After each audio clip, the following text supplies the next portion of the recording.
folks, today's Thursday, May 30th, 2019. Coming up on Roland Martin Unfiltered, the family of the man who died in Sheriff David Clarke's jail receives an historic settlement. That punk-ass sheriff hasn't said anything. Oh, all hat, no cattle, huh? Let's see what he got to say now. New evidence that the census was deliberately manipulated by the Donald Trump administration to hurt Democrats, and it's also because of race. We will unpack that thing. Bob Mueller speaks, and Lord, Donald Trump is losing his damn mind. See what happens when you've been lying, obstructing justice, and all you MAGA lovers are losing their minds saying, oh, now Bob Mueller's a bad guy. But I thought y'all got cleared. Oh, it's amazing what happens when the truth comes out. And we know Donald Trump is lying. He lies all day, and so we got some new lies for him. Joining us on the show today is Jamie Harrison. He is a man trying to unseat South Carolina Senator Lindsey Graham, who has decided to suck up to Donald Trump every way possible. Can this brother turn South Carolina blue? Also, we'll talk to Martellus Bennett. First of all, they got the script, former Dallas Cowboy, but y'all know I hate the Dallas Cowboys. He's a former Texas A&M graduate. That's more like it. He's here to motivate black boys. Never put that cowboy stuff in a damn script on the show I got. And there's more trouble for the cast and crew of The Chi. Seems that there's more to the story about what we heard so far regarding Jason Mitchell. And guess what? R. Kelly facing new charges in Chicago. We also have a preview of Ava DuVernay's drama series, When They See Us, about the Central Park Five. You know, the crew that Donald Trump said should get the death penalty. We'll break all of that down. Jam-packed show. It's time to bring the funk. I'm Roland Martin Unfiltered. Let's go. He's got it. Whatever the miss, he's on it. Whatever it is, he's got the scoop, the fact, the find. And when it breaks, he's right on time and it's rolling. Best believe he's knowing. Putting it down from sports to news to politics. With entertainment just for kicks, he's rolling. Yeah, it's Uncle Roro, y'all. Yeah, yeah, it's Roland Martin. Rolling with Roland now. He's funk, he's fresh, he's real, the best, you know he's Roland Martin now.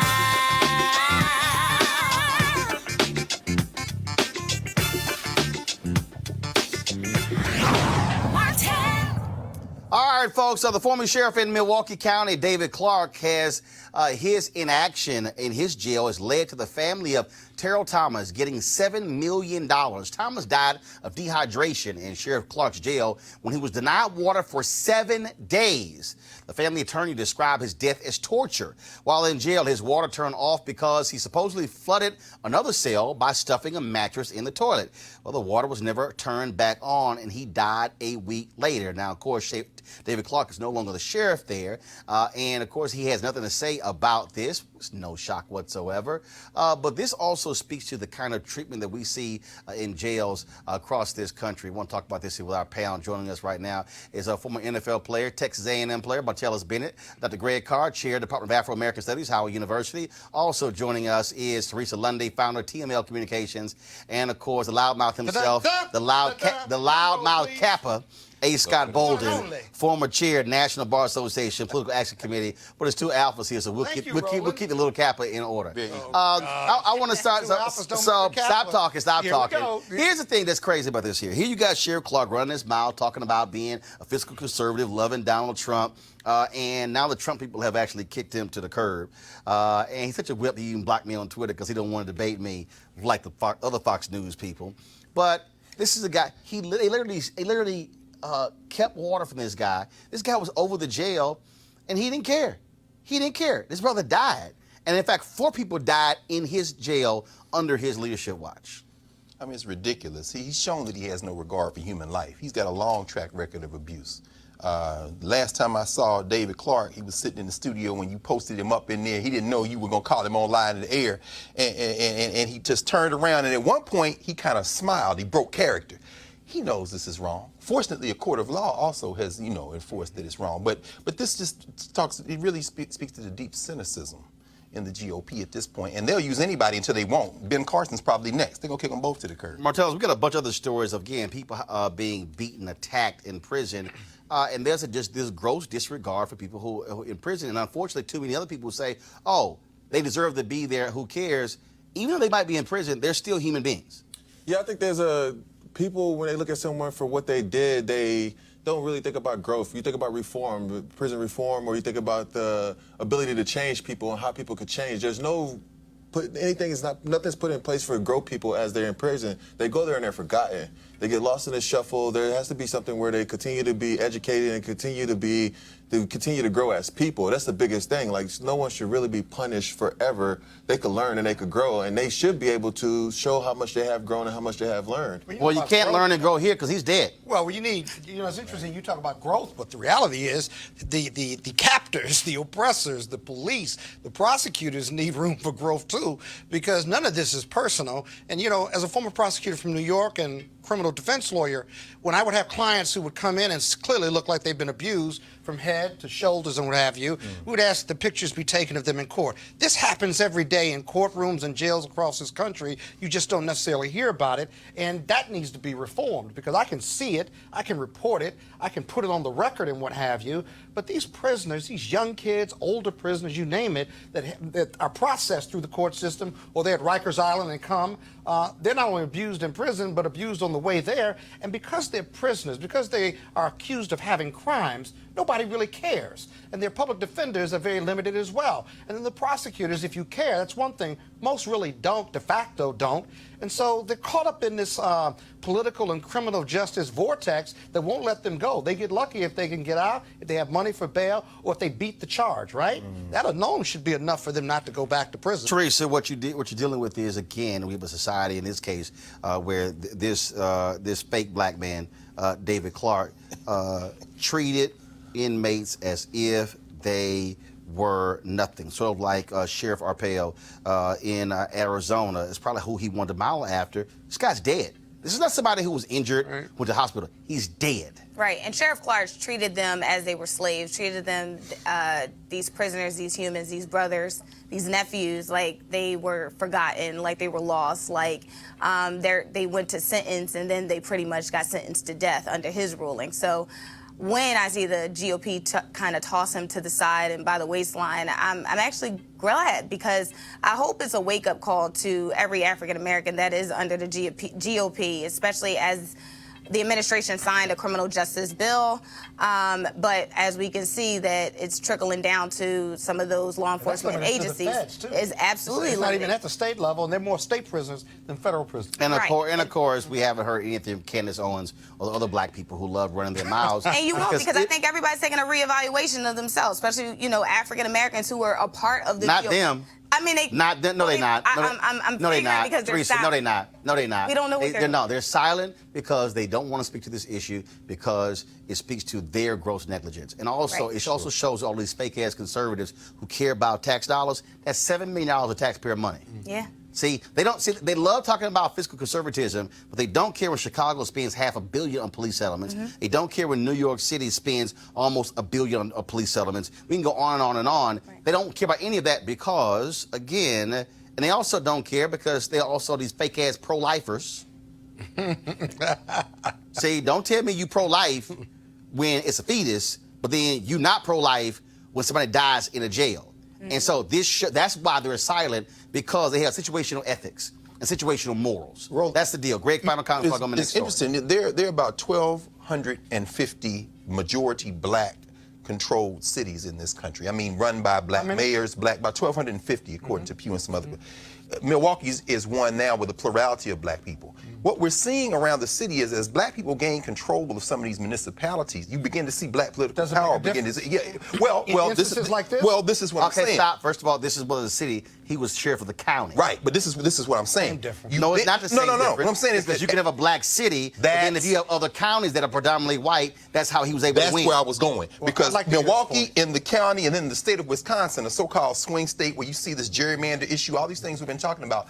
A guy like David Clarke is backed up by those white supremacists in Wisconsin. And so when he drops down on the ground in a place like Milwaukee or in the county, he's being suborned by people who have absolutely no regard for life. Which is why they wanted him to run for the United States Senate. Yes. But of course, it went nowhere. And so that's what happens. That's right. See, you read your research, you would know those things, Scott. All right, let's talk about the new evidence regarding the census. Thomas Hofeller, the Republican Party's go-to redistricting expert, who died last year, he was the man we now now know behind the language that made it into the Justice Department's formal request that a citizenship question be added to the census. Now, let me unpack this. The evidence was found on a hard drive provided by his estranged daughter, who first shared it with the challengers in a partisan gerrymandering case in North Carolina.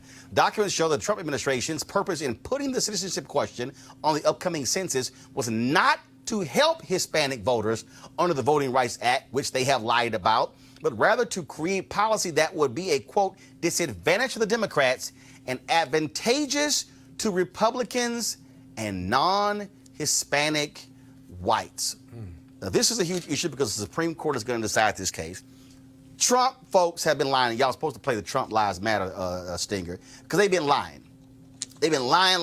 Wilbur Ross lied in court, lied as to the origins of this. Lied in Congress, then these fools who have never defended the Voting Rights Act, all of a sudden, oh, we're doing this because of the Voting Rights Act. Tell us, well, here's what we have here. The Republican Party is a white party. They got a few black people. Yeah. But the reality is, all of the attacks on immigration, the attacks on voter suppression, they are trying to maintain white majorities in order to hold on to power. And this citizenship question is all about trying to hold its power for the next 10 years by keeping America white again.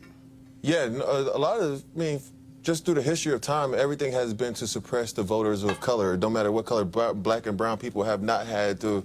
It has not been as easy for them to vote, whether it's us fighting for the right to vote, the way they set up votes when it's during the day, was really just like a rich person's pastime where they could just go there and vote when they want to. Most people have jobs where they can't really get there to vote, registration. They make everything really tough, and the language is written in a way where it's not able to be digested by the normal person, normal citizen in the U.S. So they don't make it easy for people to learn what they need to go, and they not spread the information of what's actually happened to make a vote. And then the other thing is people don't really vote locally either. So there's this huge thing about voting for the presidency that everyone wants to walk about and everyone wants to chant about and ride about, but then the actual voting for the places, the things that happen in your community, like there's not a lot of information about people knowing when those things are happening, who's running in your city, those local things, local chapters, those things are going to matter even more to you and make a bigger impact right away than the grand votes of things. So I think that the whole idea of voting has been done in a way to discourage people who aren't white to vote. Teresa, they want to keep white majorities. Yeah. And they're hoping that the Supreme Court, led by 5 conservatives, including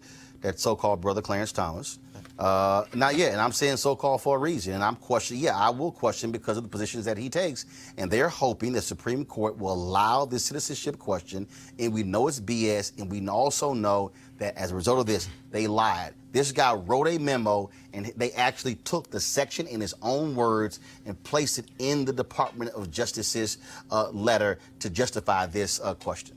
And so what I really hope that, kind of going back to his point, as in local municipalities actually try to do something, because we have some of those questions even on local elections during the primaries, is those local charter questions that are happening that really affect those individuals. Now, I know like in Philadelphia, we just had some that had to relate to the school district's budget. And so even with that, I think, and a lot of people just, didn't even understand the question. There was no history. There was no resources available to even find out the question, especially for the most impoverished city. And so I think, when we're starting to look at a national scale with some of these questions and Supreme Court statements, people just aren't having a better understanding, nor is it being explained. So, first of all, in this case here, this is not a question in terms of a ballot initiative. What this is about is challenging the citizenship of individuals, even though the census is about counting everybody. That's right. And see, what they also do, how they also pimp this game, Scott, is that they will also use prisoners, count prisoners for the purpose of the census, count prisoners for the purpose of partisan gerrymandering, but then say, oh, y'all also can't vote. And so with this particular question is about decreasing the number of Hispanics in the country, fearing that they're not going to answer the question, therefore shut the door, which means a decrease in federal resources, and it impacts the lines. Because what people don't realize is that based upon the census, if you have a population like in Texas, the last census, Texas added 4 new congressional seats because the population increased, largely because of Latinos. Well, which means that you're going to have some losses. The losses when it comes to Congress, which also means electoral college losses. Come on. Okay, see, I need y'all to follow me on this thing. See, I know some of y'all at home going, oh my God, he did electoral college? Yes, but you need to understand, population shifts causes changes in congressional representation in the House. Senate stays the same, everybody gets 2, but it causes them in the House. Well, what are the states that are likely going to lose congressional representation over the next 20 years, which means loss of electoral college votes? Right. Ohio, Right. Michigan. That's right. Pennsylvania, Wisconsin, all Midwestern states where there are lots of white people, the Rust Belt.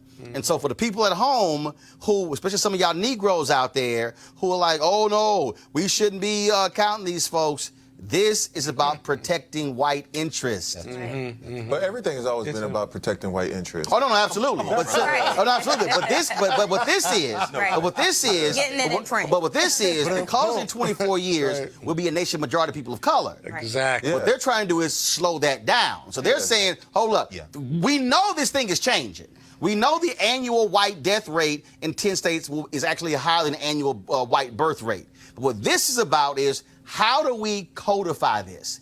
And that's why they want the Supreme Court to rule. Exactly. But look at the browning of America.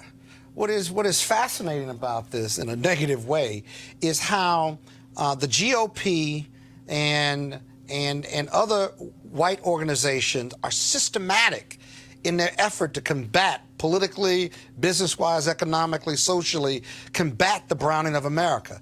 They, at local level, county level, federal level, everything that they're doing here, pay attention, right, is to either suppress the black vote, suppress people of color's economic ability to move ahead, gerrymandering, you name it, because they're trying to hold off on the majority of this country being people of color. Now, the real danger in that for them, and what they won't ask us about, is this, Professor. You know, their fear is rooted in, they believe that if we become the majority, I think, that we are going to treat white Americans the way they treated us. And that's what they scared us, Scott. Because they know what they did to us. That's right. Now, watch and this. are still doing. Greg, watch Well, this. you know, Hold on, go finish. Okay, but watch this now, right? If you look at our culture of people, That's of right. black people, Never did. if there's any person or group in America that should be the angriest of all, It's it us. is black America. Right. We're the And most yet- sympathetic. and we're the most Right. sympathetic. Yeah, we're the most Hold on. sympathetic. We want to matriculate. We want to integrate. We want our fair share, Well, our Right. piece of the pie. Hold Some on. of y'all wanna integrate. A lot of us. I would say we But here's my did point. two decades But too early. here's my No point. doubt. We Yeah. can turn it back, brother. We didn't have the But they infrastructure. haven't paid Yeah. attention. They haven't paid attention to what our culture says, which is completely different than their oppressive culture. Greg. That's right. You know, Roland, this is and this might be the most important topic we're discussing tonight. To tie a couple of things you said, Brother Bennett, together. The local level is very important. This affects local politics as well in terms of distribution. And when you said that our folks maybe don't understand, you know, we're out there trying to make a living, trying to survive, to listen to what Roland said, to you to walk through this, very important. There are 435 seats in the federal legislature, the Congress. That number doesn't increase. So for a state to 435 in the House, 100 in the Senate. Exactly. So for a state to get a congressperson, some other state has to lose them. Yep. So what they've done is with this guy, Thomas Hochfelter, and mind you, we wouldn't have even known about this had his daughter not been on the internet looking for him and found out that he died. She didn't know he died. She was estranged. they were from him. estranged. That's exactly right. So then she reaches out to her mother and to look through for family photographs and stuff. She discovers all these hard drives and then reaches out to this nonprofit to say, I'm looking for a lawyer that's not connected to my father because I'm trying to get this probate stuff done. And then she says, but I did run across these things that might be interesting. And here's where it gets very interesting. This New York billionaire, Paul Singer, he was the one that paid for the memo that this guy wrote, because the question was, and here was the question, how can we increase our strength in the Republican Party? That's when this guy writes a memo and says, you've got to reduce, in the sense, we got to be able to reduce the number. And to reduce the number of people who we don't want voting, you should move from counting just bodies, people who live in these states, and go to counting, this is their strategy, voting age citizens. That's what they want to move to. But guess what? The only document document in the federal law that was even tracking any number of voting age citizens was the Civil Rights Act of 1965. Why was that? Because they wanted to make sure that black folks were being represented in the federal legislature. So now they... Voting Rights Act. The Voting Rights Act, excuse me, the Voting Rights Act. So then what does Hofstadter say? We got to be able to tie this to voting age citizens, but we don't have any data. Right. The best way to get data would be to put a citizenship question on the census, and that would also serve to scare these people off from answering the census, and that would shrink it. Their real strategy, finally, this is why this lawsuit for the Supreme Court is so important. This is why John Roberts, feckless John Roberts, Justice Gorsuch McConnell, and this Brett Beer Kavanaugh, and this Tom Thomas, this is why this block is so important. When they had oral arguments a couple of weeks ago about the census question, they look like they're ready to buy this exact opposite thing of saying that it's going to help voting when in fact it wouldn't. But here's the real issue. They want to get to the point where they can count voting age citizens. Right. If they start counting voting age citizens, right. That means they can now move those seats to those growing majority states, but also reduce the number of non-white people who are going to participate in the process. And as Roland always says, they want to run this thing for the next 50 years. And that's why the court is so important. Which is why you have to understand the lawsuit in Ohio with the Supreme Court. White guy filed where they are purging people by saying if you have not voted in the last 2 elections, we will automatically remove you from the voting rolls, because the next step, Greg, is going to be not just those of voting age, but those who vote. Right. Which is why, which I told y'all what happened in Florida. One of the reasons Andrew Gillum lost, because white folks in upper Florida who are senior citizens voted at higher rates than you did black folks and brown folks in Miami-Dade County and Broward. Understand this, okay? So let me just say this before I go to my next story. This is why y'all ain't getting this on CNN. No. You're not getting this on MSNBC. You're not getting it on Fox News. That's right. Because you have to understand what Republicans are doing. They are specifically going through and saying, okay, we have to figure out legal ways to restrict voting. The guy who died, he was their top expert on gerrymandering. That's right. Oh, y'all might say, okay, gerrymandering. Yes. Remember the Wisconsin case when the Supreme Court kicked it back? There are 2 gerrymandering cases right now before the Supreme Court. One from Maryland involving Democrats in one district, but the other involving North Carolina. Exactly. You also had the Pennsylvania case in gerrymandering. If this conservative Supreme Court rules that gerrymandering is allowed, every state will create gerrymandering. That's why in some states, Democrats can win 55% of the vote. That's right. But then they don't win a majority of the seats because of gerrymandering. All of these things are linked, and all of these things go back to the highest court in the land, Supreme Court, deciding this, which is why they refused to have Merrick Garland even have a hearing, which is why I'm still upset that Obama didn't nominate a black woman to the Supreme Court, because he wanted to play fair. They don't play fair. Just had Mitch McConnell say, of course, if there's an opening next year in the presidential year, we are going to have hearings. But he said something differently in 2016. Y'all need to understand, all you Negroes out there who are saying elections don't matter, these things don't, no big deal. The Supreme Court and the federal judiciary is the most important thing Republicans want to control. That's right. Because that's who determines what laws are constitutional. And what are they loading up on? Unconstitutional. That's right. That's what's going on. And so that's why Democrats, y'all better be running strong folks for the United States Senate next year, because if you do not take control of the U.S. Senate, the Republicans will control those seats. The only thing is if Republicans maintain control of the Senate and the Democrat is the president is going to be actually making the appointments for the federal bench, then you're going to have the fight. All these things are connected, so you better understand what's going on. That's right. Speaking of that, Bob Mueller, of course, has ticked off Donald Trump and his people when he came out yesterday and spoke about his report. Now, he didn't say anything new, but this is what actually changed the game.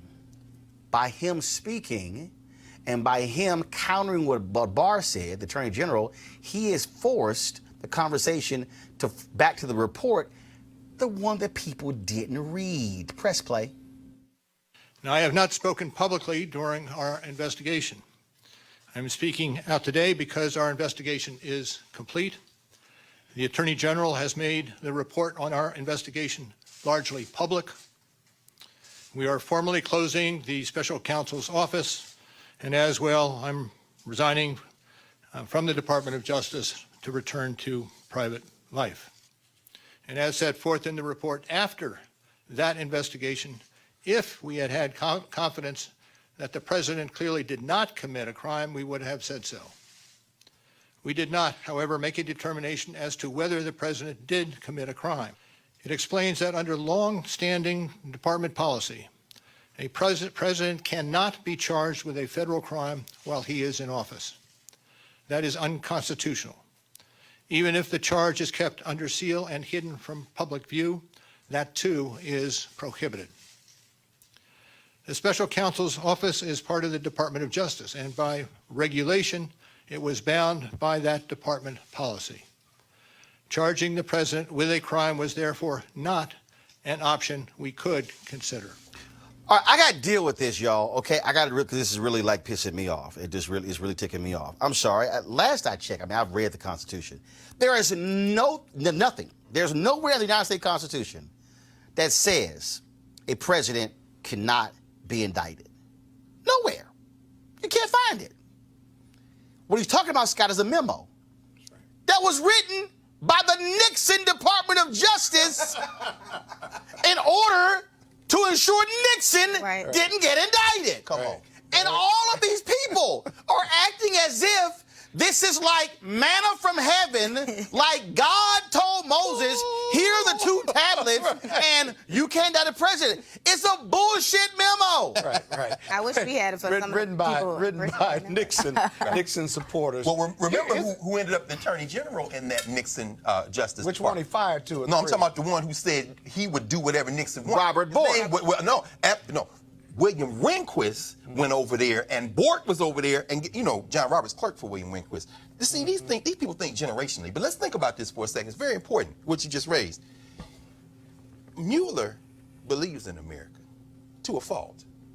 I think what Mueller is saying, basically what he's maybe afraid of is, if he indicts the president of the United States, now you've thrown this country into chaos. He don't want to set no precedent. It's already in chaos. Well, but it's already. But here's my problem with that. You know what I'm saying? But here's my problem with that, and that's what that nonsense Nancy Pelosi is saying. Yeah. Right. But the Constitution clearly lays out high crimes and misdemeanors. Yes. The Constitution has created a provision that a president can be removed. Right. And my problem is these people in D.C. have walking around like, oh, no, you can't touch the president. I mean, and that's why when Trump came in, he was like, oh, hell, I can do what I want to do. Yeah, but it's a political. The reason the memo lives, remember, it lives in DOJ. It's never been challenged, and so it ought to be challenged. It should be put in the shredder. It's policy. It's not law. Okay. So one, that's never been challenged. Two, they extrapolate other parts of the Constitution and say that impeachment, which is a political process, is what you do with the president, and if it's a federal crime, because they say high crimes and misdemeanors. Now, that may be true, but no one is above the law. And the reason that is unsettling is because if Donald Trump shot somebody or set somebody on fire on the lawn like that gentleman did yesterday, and we all observed it on video, are you saying that the president couldn't be charged? Yes. No. If Mueller is absolutely right about this, and I think he punted because he could have challenged all of this, if he's right, then there is one person above the law. And impeachment isn't a crime. Impeachment means you get removed from office. But that begs the question, well, what if I do commit a crime? I can just walk away. Well, that's nonsense. Or do I have to be charged by the state if I kill somebody while I'm in office? And this is the thing that, Martellus, is driving me crazy. It's because literally what they are saying is that, yes, everybody in America, except the president, can get charged. And that's what you're left with. Spirity Agnew was vice president under Nixon. That's true. Got charged. It's tax evasion. Had to resign. At the state level, though. Yeah, but no, I got you. But he's the vice president. Yep. Right. They are making the argument that, oh, no, president is just totally untouchable and can do what the hell he wants, because the logic was he would be too busy being president if he got charged. No, wrongdoing is wrongdoing. Yeah, I think the other thing now that changes too is I think we're in a display culture, so everyone worries about how things look and not how things are, you know, so I feel like they feel like it's a reflection on America, how it's look, because now more people can see what's going on in America, so they feel like, hey, if we do this, then Russia sees us, this place sees us, everyone can see that we're in turmoil right now, so I think they kind of move from a point, but I don't think there are any moral victories in politics. Not at all. But Pelosi's Just like a problem. moral move Hold on, guys. to me. Yeah, Pelosi's it's like- problem. Yeah, It that's may be Mueller. a political Yeah, process, yeah, he has but morals. she is politicizing whether to move for impeachment or not because she knows that he won't be impeached in the Senate. But there's a moral, political, and legal obligation, constitutional obligation for the Democrats in the House to do their job. Mueller put that back on the Congress. He said there's an alternative piece. But and by the way, he could have gone further and said, but for this memo, I would have charged, or he could have been charged with obstruction. Sure. Because then that would have added more pressure. He decided to punt on that, but even he didn't come strong enough. He said obstruction, he gave you 10 examples, and he said, now Congress, go do your thing. Well, here's what's and now you got Nobody wants to be the first one. But Teresa, here's what's interesting. The Ken right. Starr. That's right. Ken Starr was an independent investigator. He had a memo. And his memo, here we go to my iPad. This is from a July 22nd, 2017 story in the New York Times. The 56-page memo, locked in the National Archives for nearly 2 decades and obtained by the New York Times under the Freedom of Information Act, says this, quote, it is proper, constitutional, and legal for a federal grand jury to indict a sitting president for serious criminal acts that are not part of and are contrary to the president's official duties. In this country, no one, even President Clinton, is above the law. Right. My problem is, Mueller gets up there and says, "Oh well, this memo from 1973. This is it. This is DOJ. This also is a memo." And the problem here is that impeachment is not supposed to be nice. Right.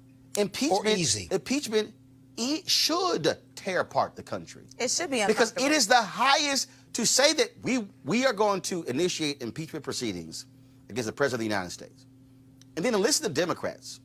And I hear Pelosi, but here's this whole problem I have. Well, there's no sense in us doing this because the Senate is controlled by Republicans, and so therefore, they're never going to convict him. Richard Nixon was never impeached by the House. There were impeachment hearings. The hearings were so destructive that they said, player, Howard Baker, the long walk up the driveway. Mr. President, it's time for your ass to go. Because if this continues, we will be forced to vote to impeach you.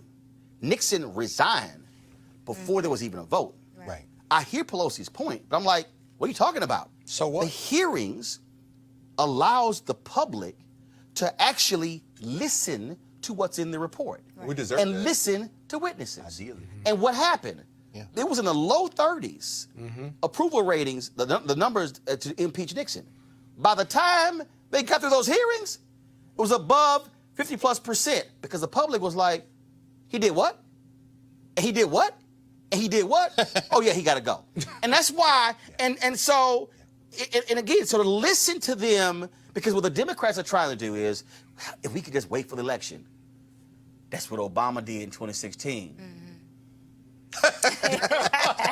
And didn't release the report on Russia. Teresa. And I think, I think everybody's waiting for the process. And I don't think. How do you wait for the process when you There- are the process? You are Or the you process, drive but the nobody process. wants to be the first one to start that process. But Mueller is holding back. But here's the Pelosi's problem. holding back. When you were sworn in, Right. you were sworn to protect and uphold the Constitution from enemies foreign and domestic. As Elizabeth Warren said on The View, I was sworn in to uphold the Constitution. Not Democrat, not Republican, not Trump, not Obama, the Constitution. And that's why you have Representative Amash, Republican from Michigan, who's taking heat by saying, I'm sorry, I read the report. This man committed obstruction of justice. And so that's what they're fearful of. If more individuals are more elected, because I doubt that most of the city. Hell no, they haven't read it. They barely read the 4-page memo. So if more people start to read it, if it goes more out into it is out there. I'm actually on page 300. So if more of it's out there, and I think the process of the hearings actually start to take place, then yes, the proceedings will happen. And they're mad, Martellus, because by him coming out, basically saying, y'all ain't read my damn report, I'm trying to tell you to read it, he is now forcing another conversation because Barr tried to play everybody. Right. Yeah. Barr tried to shade Come on. it. Now you can't shade it when Mueller says, if we were convinced that he did not commit a crime, we would have said so. Yeah. That's him saying his ass committed a crime. Go. Yeah, I think that the whole thing is that in a democracy, the people deserve to have the information to make the decisions that need to be made. So right now, it's a deprivation of information, which if we don't have information and people aren't reading these things, they should be able to sit and listen to the conversation happening in real time. So therefore, they can make, the people as a large can make the decision that needs to be made. But now by not going to hearing, by not charging them, we don't get a chance to have access to information in a digestible way for the majority of the population to be able to understand what's happening. Because not too many people don't even read books. So you can't expect them to pick up the Mueller report and go read that and really... They'll watch TV. Well, You can get first of all, let me They'll watch the hearings. Right, precisely. That's the key. Henry, go to my iPad real quick. Shout out to Latoya Alta. She contributed $1.99. Hey, the iPad. She contributed $1.99 to the show. She said, "This is impeachment dollars." She got 2 on it. She said, I put 2 on it. And so if you remember, y'all can give to the show on the YouTube channel. So y'all can do that. Money for your fan club because of the impeachment. Hey, no, What you keep saying, Roland, what you keep saying, by explaining these things in ways people can grasp them now. And then, Teresa, I'm glad you said that, because when you begin to read the report, which is for sale for dirt cheap all over the country, you can get it online. Right? For free. Free PDF, right? What you read is what he has done. But, I mean, again, Marcel, I think the point you're raising, brother, our people are not reading. People in this country are not reading. And so what Pelosi realizes is this electorate is the people going to back Trump are going to back Trump. Now, check this out, y'all. Of course, Donald Trump was tweeting today. You know, he was lying as usual.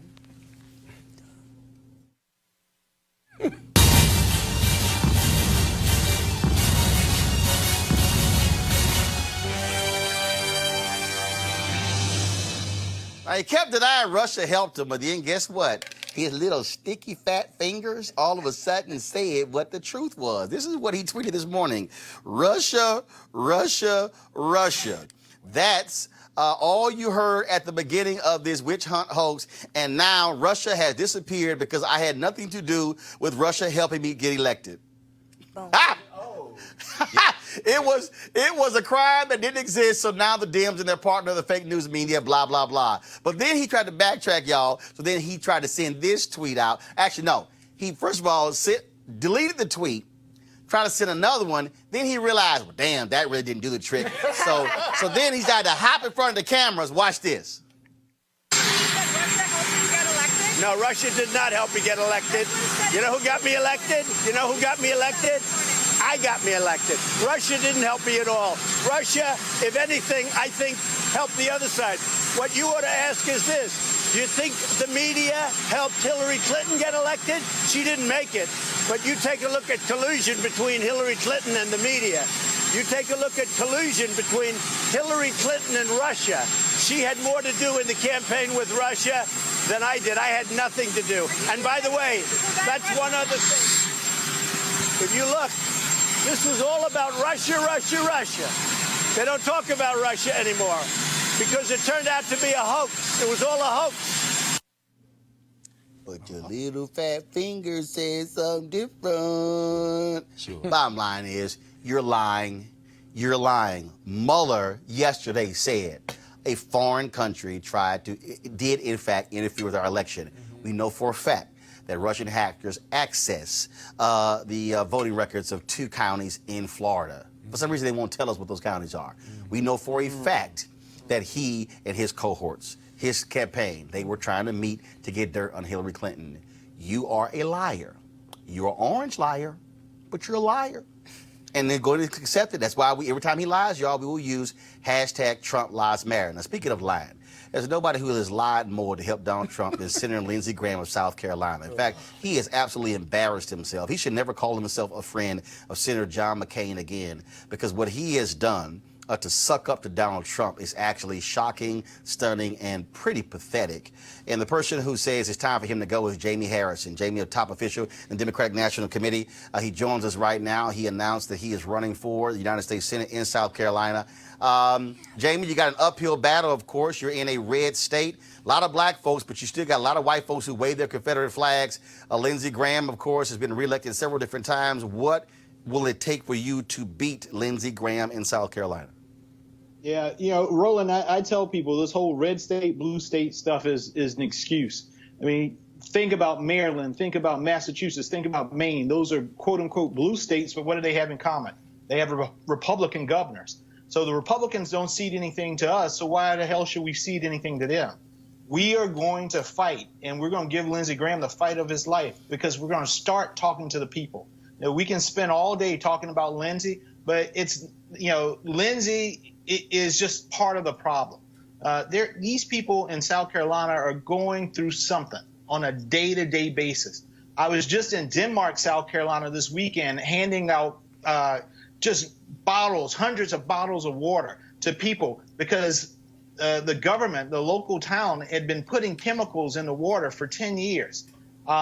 Chemicals that the EPA said that they shouldn't have put in there. And so do you think Lindsey stepped into that town? Did he make a phone call? Did he go there? It's a predominantly African-American little town. He didn't. He didn't lift a finger. So these folks need someone who will go in and fight for them. And that's what I want to do. That's who I am. That's what I've done my entire life.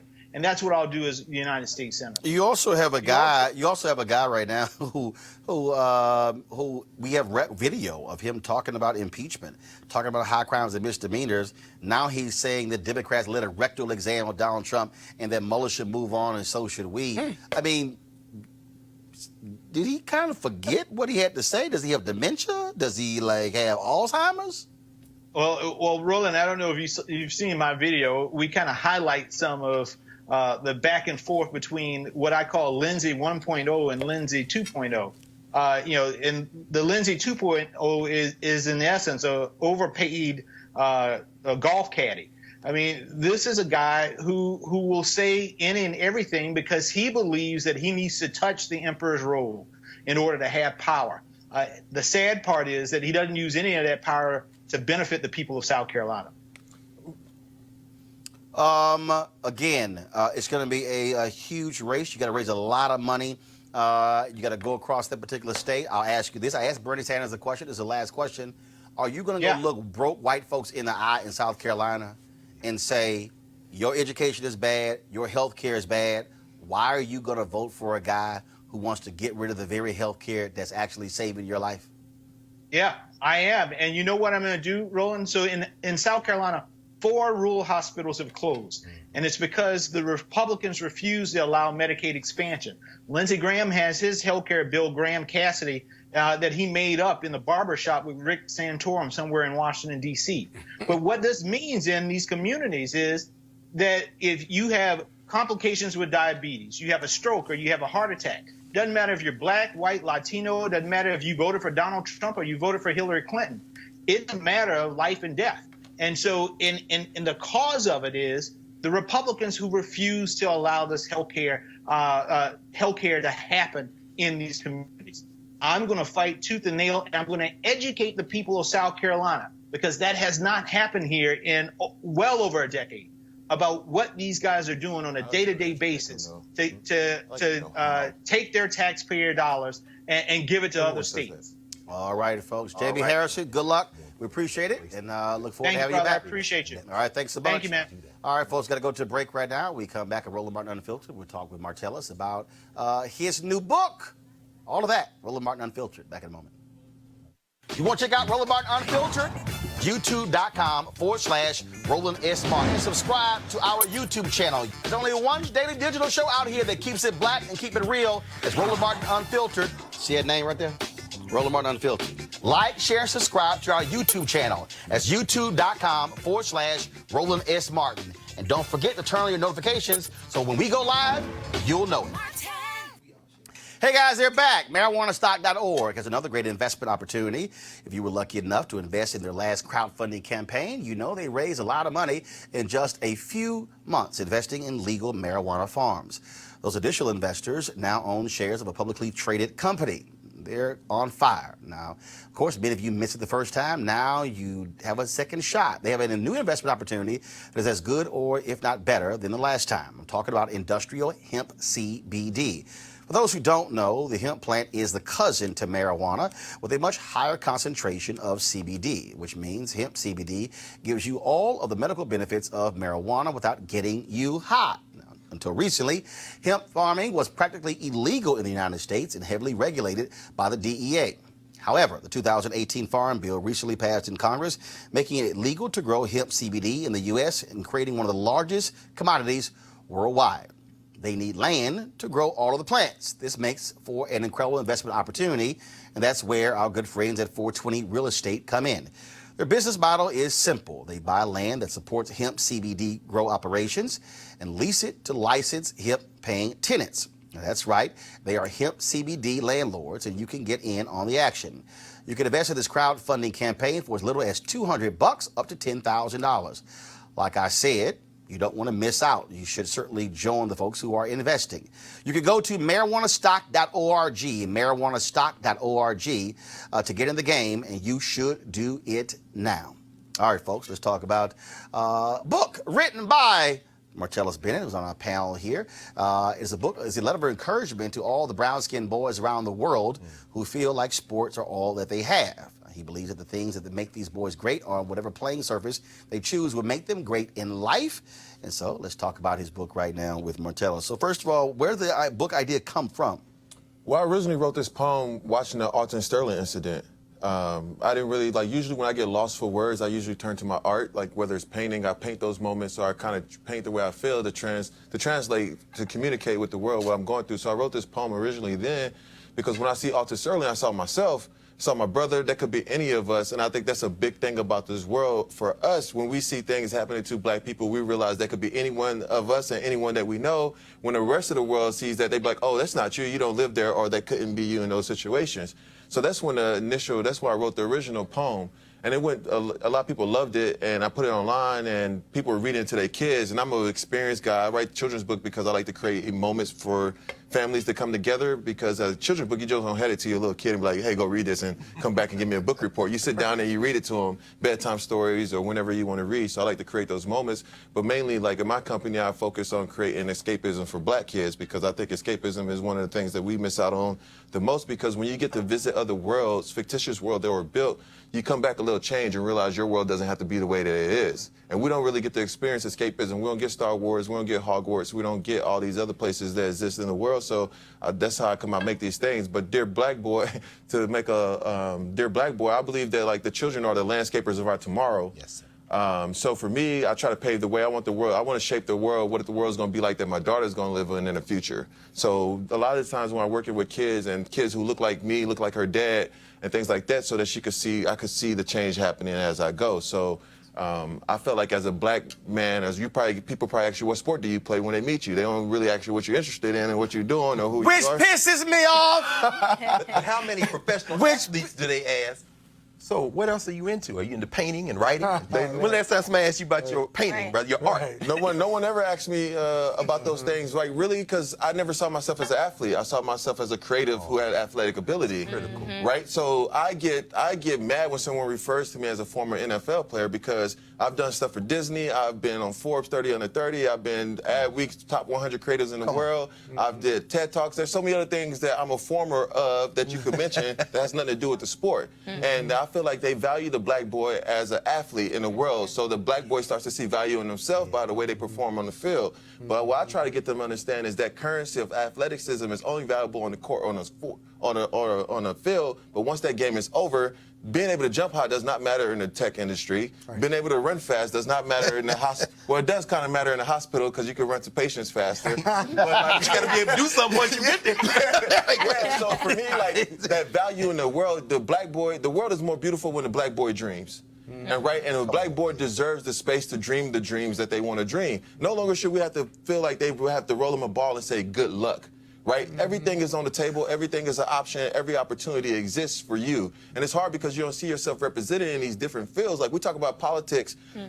No black kid think they could run in all these things. Like we tried to break in. Like there's so many firsts happening for black people, and we've been in this just as long as everyone else. You're first in 2019. Yes. Does it? So I'll throw this out. Okay. So how long has the book been out? This book has been out since I released it March 27th. March 27th. I think. No, that's when I retired. How many? But when you retire, you talked about the company that you wanted to create and things that you're doing. How many mainstream TV networks have you been on? I've been on a lot. Yeah. Have you been on MSNBC? I was on there with, is that where Al Sharpton is on? Yeah. Yeah, I was on there the other day. CNN? Yeah, I was on Fox there News? with Don. With Don. Yeah. See, He ain't know nobody's not black yet. ABC, NBC, CBS. The reason I'm saying that is because you're absolutely right in terms of how the narrative that is shaped. So the reason I say it, and it really does piss me off, when people see me wearing Texas A&M stuff. Yeah. And they go, did you play ball? Yeah. And then I'm like, no. Then the second question is, are you a coach? Yeah. Then the third question is, are you a fan? I'm like, when you gonna get to the graduate part? Right, exactly. And it really does piss me off because, and what other people will say, man, why you get all upset? I'm like, because what you're doing is you're saying that the only way you could have gone to a Texas A&M is if you played football. The broader point, which I think the point that you're making, is that this world has to see us as more than just mandingos. Yes, gladiators, entertainers. I feel like when you look at a black boy, you should see a dreamer, you should see a writer, you should see a scientist, you should see every possible thing in the world. So when you see a black boy, you shouldn't assume that they play sports. You should be like, hey, what are you guys interested in? Right what do you like? Okay, but in all fairness, let me just conceptually push back, right? Okay. You're an incredible athlete, your brother is. They see you on TV. You chose to play football. You chose to. Folks who don't know, his brother's Michael Bennett, Absolute also Michael Texas Bennett. A&M graduate, Right. and plays now. So you were a willing prisoner of that athletic and NFL culture, and yet you do other things. I was not a prisoner. Hold on. Aren't you asking the public to be more difficult and to go deeper into you when all they know, just from a big picture standpoint and PR standpoint, is you as a football player? No, I am not, because I was never, I am not a football player. I play football. It's not who I am. That's one thing I do. What's the difference? That's something I did. But it's a whole identity thing. Like when they tie my identity to a sport, I have issue with it because that's not who I am. That's something I did. And when they tie your identity, but that's how they but wait. That's how the fans know you. But here's the thing, well, they know you as a football player. But I give them so many other opportunities to introduce them to other things that I do in the world. I have been creating and making things. Someone had to teach me how to play sports. No one had to teach me how to make things. Interesting. Right? So, like, for me, what I'm saying is, it's not playing sports is not a bad thing. It was my side hustle. But that's where your most exposure is. Well, it's my side They're hustle. not exposure. No. Go unpack that. Talents aren't as exposed. Yeah, so football, so let me tell you, football was my side hustle. Okay. Right? I used it as an opportunity to get to where I wanted to build. Come on. Right? So the fact is that I was never really a football player. I'm not a football guy. It's something I had to do to get to where I wanted to be. I understood that from the get-go, right? So when I wanted to go to school, what I wanted to do, I used it. The problem is most kids don't use the sport uses them. So therefore they get nothing out of the sport. And there's a form of PTSD that happens when guys retire from the NFL or whatever sport they is because they lost their identity when their parents signed a waiver for them to play in Pee Wee football. So the whole thing of what I'm telling is grooming full human beings who are more than just athletes because that's just something that they do. But if I agree, but what it also does with you. Hold on one second. I agree with all of that, right? But at the same time, isn't it unfair to criticize others who see you as an athlete and an NFL football player because that's their greatest exposure? But they that's would what assume, you're known for. The problem is they would assume I played in the NFL even if I didn't play in the NFL. Boom. Because I'm 6'7" black. Boom. Right? There you go. No, he's not. No, he's not. I was waiting for that. No. Hey, Roland, watch this. Scott, just because nobody ever asked you did you play ball, don't mean that they don't ask the rest. No, they don't. No, they don't. Hell no. But this is my agent. But look, this is They asked you if your ass was a trainer. They ain't asked you if you were a damn player. But let me say this to you, brother, because I think it's very important for us to understand. What you're doing now is finding your way into inventing something that we didn't need before this generation. This is really a result, we're talking about, Scott, of the post-desegregation era.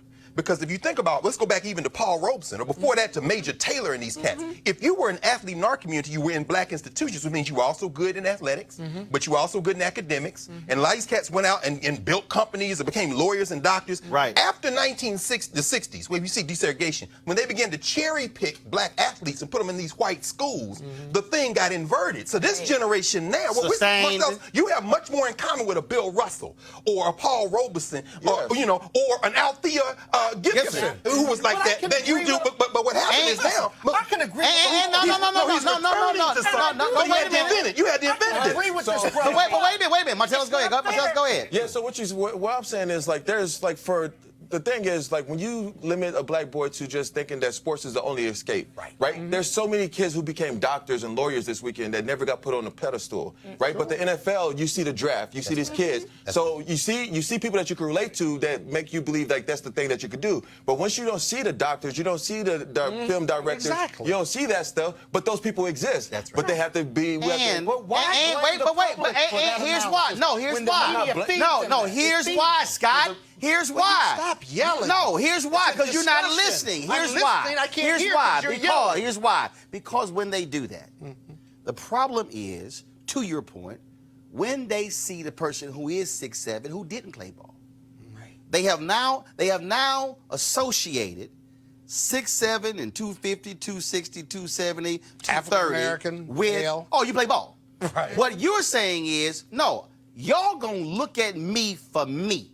Ask me what you do, which is the point I am making. So I don't want to hear somebody say, oh, Roland, you're built like a running back. I didn't play goddamn football. Okay? Never played football. But let me- so don't tell me I'm built like somebody when I'm not. Roland was the dude who, when Yates High School won a state championship, my ass was in the press box videotaping the game because I was at the Magnet School of Communications. Right. I wasn't there to play ball. And if we don't push back on that, that means that when teachers see a boy who is 6 foot tall in the 8th grade, they're going to say, why don't you play ball? Why don't you play ball? Yeah. Unlike we had a brother who played football at Texas A&M who was not playing on an athletic scholarship. He was there on an academic scholarship because he was there to be an architect. And the coaches used to get pissed because, why you late?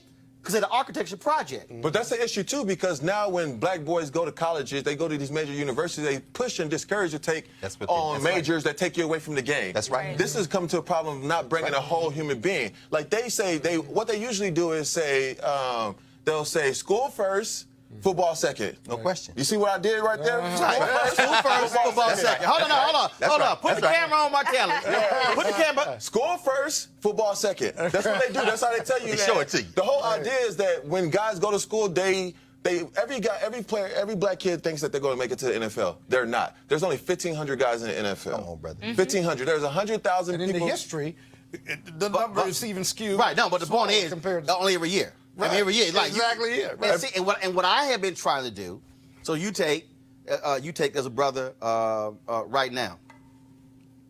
Folks ain't ever even heard of this brother. You heard of, who's the NBA commissioner? Al Silver. Adam Silver. Adam Silver, yeah. Oh, you talking about the young cat that's Who's going to Australia? who's the number 2? Oh, wow. Oh, it's a brother. Oh, my goodness. Yeah. Okay, you really gonna get your stuff revoked. Hold on. No, he a Kappa. He is, you're right. You don't even know. I see his face. You don't even know. You don't see his face. I do see his face. You don't even see his face. That's what they get. You don't even see his face. So here's my name. His name is Mark Tatum. That's it. Yeah, Mark Tatum. Of course that's it. I'm telling you that's who it is. So here's the point that I keep making. Here's the point that I keep making. Wow. Brothers, if y'all want to be in the NBA, be Mark Tatum. Oh, no question. There's a possibility. The whole thing Right, is... but Teresa, if I never see a Mark Tatum, Right. and I only see LeBron, and I only see Steph, well then I want to be LeBron and Steph. Versus Mark Tatum gonna be there for about 30 years, and he gonna make a hell of a whole lot of money, and maybe and commissioner. he ain't bounced one basketball. I think always it's the quick fix that they teach young boys. Like my nephew's 13 now, and and he's quite tall to be in 7th grade. So he goes to all white school, and mostly they was like, hey, you should probably go play basketball or football, right? And the guy gets Both. And he gets straight A's. And I said, but then I remember one time he pulled out his phone in class and it was just, oh, let's just sound the alarm. You know, we might have a problem here. So which is it? So now he might have a behavior problem because, you know. Here's the thing. When I came out of high school, I was the #1 basketball player and the #1 football player in Texas. I was in the NBA draft in high school. I was an honor roll student. I was one of the smartest kids in the school. The thing is, what happens is when you have a kid lean on that sports, there has to be this intersection where it's okay to be intellectual and athletic. Right. But now when you athletic, they push you away from being intellectual and try to groom you to be the athlete because it's the #1 way that we think of escaping. And that's right. And then they cut off any information about the ones that do what you do, which is a maroon. You run out and do this other thing. 2 quick examples. I had a lot of these young people at Ohio State when I was teaching out there as a graduate student. Robert Smith went to medical school. Right. You can't believe how the Ohio State football, they went ballistic. This guy's a baby. What are you doing? Went nuts. And retired early That's right. from the Minnesota Vikings, That's and they were right. mad as hell. Mad as hell. And he said, I like my brain. That's exactly right. That's what it come down to. But like, at a young age, you don't really worry about your brain. No. Right? I'm gonna get paid You millions think of about dollars. the money. But money. When you start having a family and you have other people to Yeah. care about, then you be like, oh shit, you know, maybe I should be. My parents, my wife, and my daughter deserves a functional husband, Yeah. right? Like in the long term of things. So. Well, let me ask you Real quick, last question. How you influence the others around you. Because the other example I was going to give was the sister. Hold on. Oh, Scott, you want a question now? But you the one telling me you got to leave at 7 o'clock. Oh, 7:03. I'm late. I'm trying to help him. I'm trying to help you out. Now you want to ask the The only question. other example I was going to give. Okay, hold on. Greg, That's what I'm saying. no, wait. Greg dominating. It's my turn. He sits right next to him. The only example I want to give. Greg, go. It's my turn. Claudrina Harold, who's the chair of history at the University of Virginia right now. She was an All-Atlantic 10 basketball player at Temple University. She's one of my students when I was there. She influenced the other young women on that ball team to take academics seriously. She got a PhD, she's teaching at Virginia. What has been your experience in the locker rooms with these other brothers who look at you and say, yo, man, maybe I need to, you got something for me to read? Or, I mean, do you see this? Like a David West in the NBA. Oh, David West, for sure, my man, David West. Here's the thing is, the one thing I learned about the NFL and players who come into the league is a gap of information, right? They come into a league and they don't study, they don't pick up books, so when they go back into the real world, they have the level of education has grown so far and they left behind on what they knew in 2010, they retired in 2016, then it's like all there. So like I hand a guy a book, they won't read it.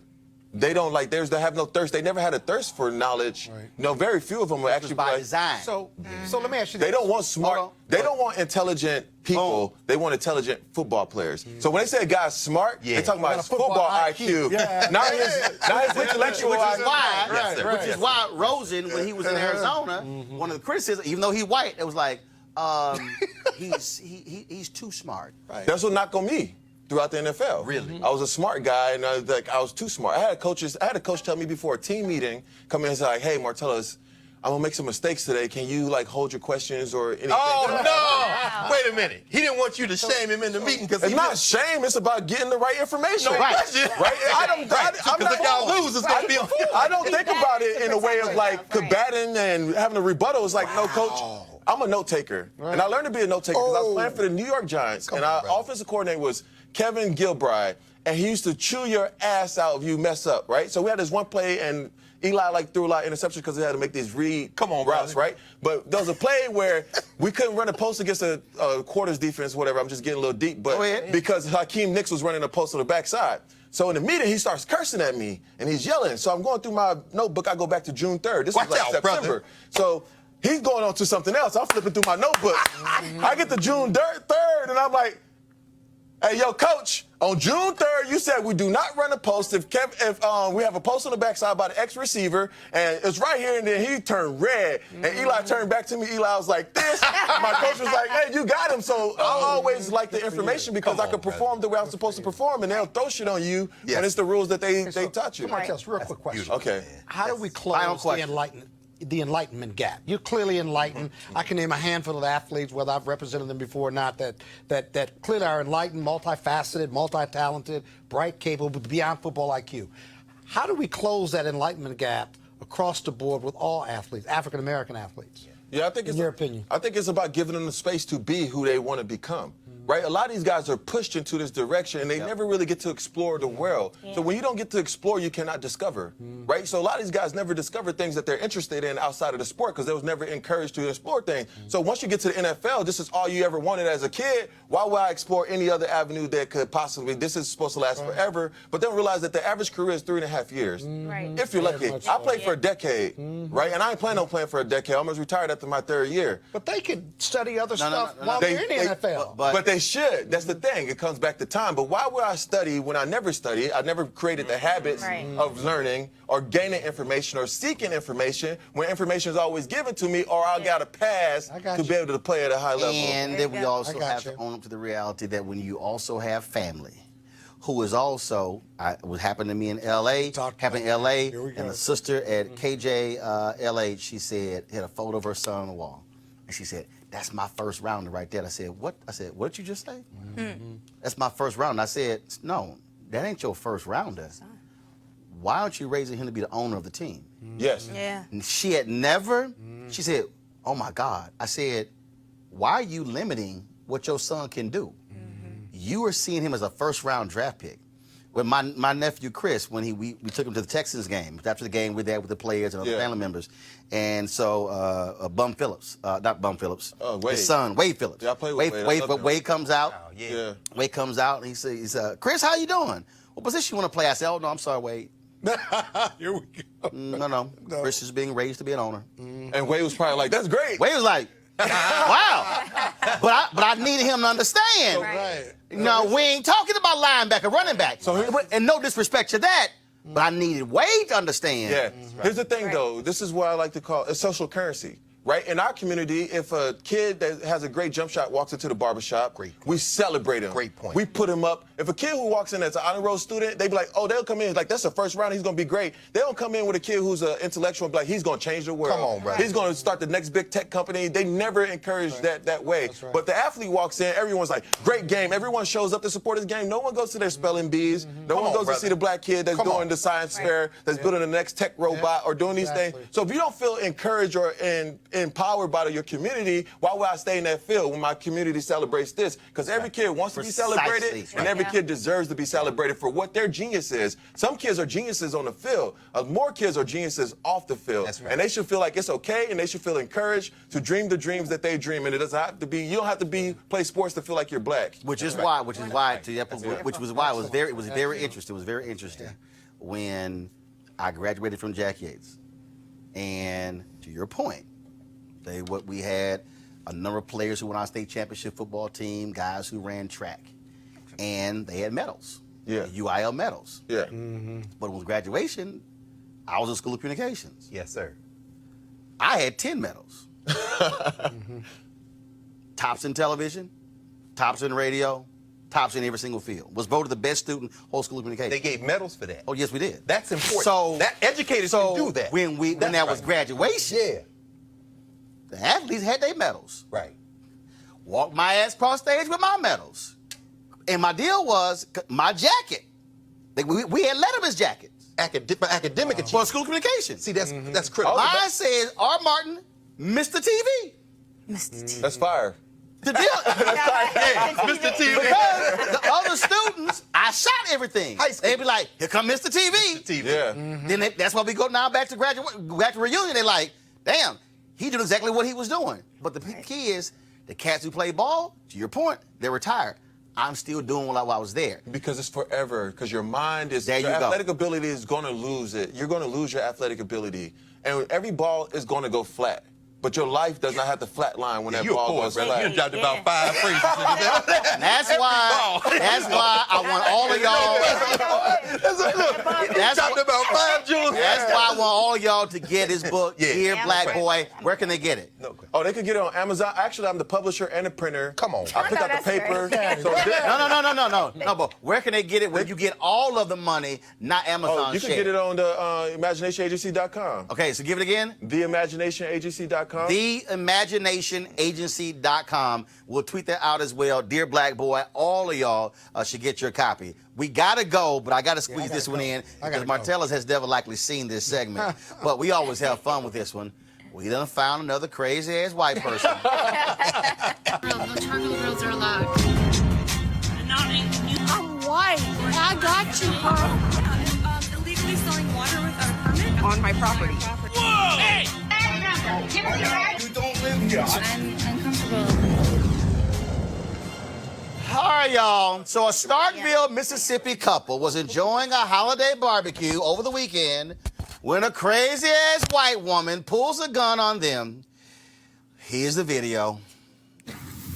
This lady literally just pulled a gun because we out here and didn't have reservations for a lake that we didn't even know we had to have reservation for. We didn't know. Like, the only thing you had to do was tell us.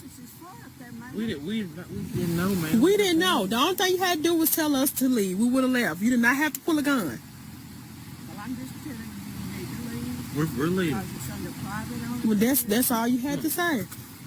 That's all you had to say. Y'all just can't be out here. Well, that's fine. They'll not let you. They're the ones that have it. That's fine. All right, y'all. Her name is Ruby Howell, and she told the couple that they needed reservations to be at the park. Apparently, the company she works for, Campgrounds of America, they don't quite agree. Guess what? Her punk ass got fired. Woo! I keep telling y'all, right. keep recording white people doing this. Right.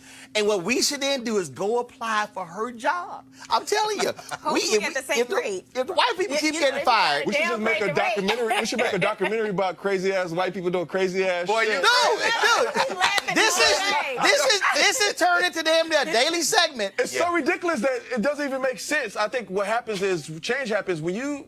This is one thing I call this a Trump effect, right? When you have someone who has such a big stage and they promote racism, it makes the other racism feel like it's okay because now they feel like their views are supported by someone in the highest position. People walking around with guns because someone's at a park, Right. Right. Oh, you're at the park? What? First of all, I'm not even on your grass. I'm out here. I'm like, what is this? Like, they feel like they own everything. Yep. Right? You do not own everything. You do not own the space. You do not own us. Like, the whole thing with, like, even like women, you don't own women. You don't, all this shit just crazy. It's just. Privilege. This is real simple. Right. If more y'all white people keep doing crazy stuff, We get y'all jobs. we gonna keep rolling the video, and if y'all keep getting fired, y'all could help end the black unemployment rate. So I encourage y'all to still keep acting a fool, and we're gonna keep showing y'all crazy-ass white people right here on Roland Martin Unfiltered. Hey, I gotta go. Don't forget to support our Bring the Funk fan club. Every dollar you give goes to make this show possible. We are independent. Nobody owns us, not corporate. We can talk about what we want to talk about as long as we want to talk about it. We talk about black folk stuff. We're unapologetic when it comes to being black. You ain't gonna see Don Lemon wearing an African outfit on CNN. Not gonna happen. Oh, some of y'all might. Oh, just in case for some of y'all out there who want to be a hater, some of y'all probably saying, well, you didn't wear one when you on CNN. Check your ass. Go see what happened when the Detroit NAACP had their Freedom Fund banquet and Reverend Jeremiah Wright spoke there in 2008. Go see who was on with Soledad and what was I wearing? The same African outfit, the white and gold was on the cover of my book, Listening to the Spirit Within. Come on. I'm just saying, don't try it because I got receipts. Go to RolandMartinUnfiltered.com and join our Bring the Funk fan club. Don't forget, all of you people, fan club members, you can get discount to books on my site, RolandSMartin.com. Of course, several different books. You already have the promo code. If you're okay, all y'all who use the Cash App, y'all didn't put your emails on the Cash App. That's why you have the promo code. Email me. We'll send y'all the promo code after we verify y'all paid. All right, we got to go. Y'all have an absolutely great day. I'll see you tomorrow. Holla!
You want to check out Roland Martin Unfiltered? YouTube.com/Roland S. Martin. And subscribe to our YouTube channel. There's only one daily digital show out here that keeps it black and keep it real. It's Roland Martin Unfiltered. See that name right there? Roland Martin Unfiltered. Like, share, and subscribe to our YouTube channel. That's YouTube.com/Roland S. Martin. And don't forget to turn on your notifications so when we go live, you'll know it. Hey fam, want to check out Roland Martin Unfiltered? The blackest show on all of digital, cable, and broadcast. Check out our audio podcast. There's only one daily digital show out here that keeps it black and keep it real. It's Roland Martin Unfiltered. Press play. You want to support Roland Martin Unfiltered? Be sure to join our Bring the Funk fan club. Every dollar that you give to us supports our daily digital show. There's only one daily digital show out here that keeps it black and keep it real. It's Roland Martin Unfiltered. Support the Roland Martin Unfiltered daily digital show by going to RolandMartinUnfiltered.com. Our goal is to get 20,000 of our fans contributing $50 each for the whole year. You can make this possible. RolandMartinUnfiltered.com.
You want to check out Roland Martin Unfiltered?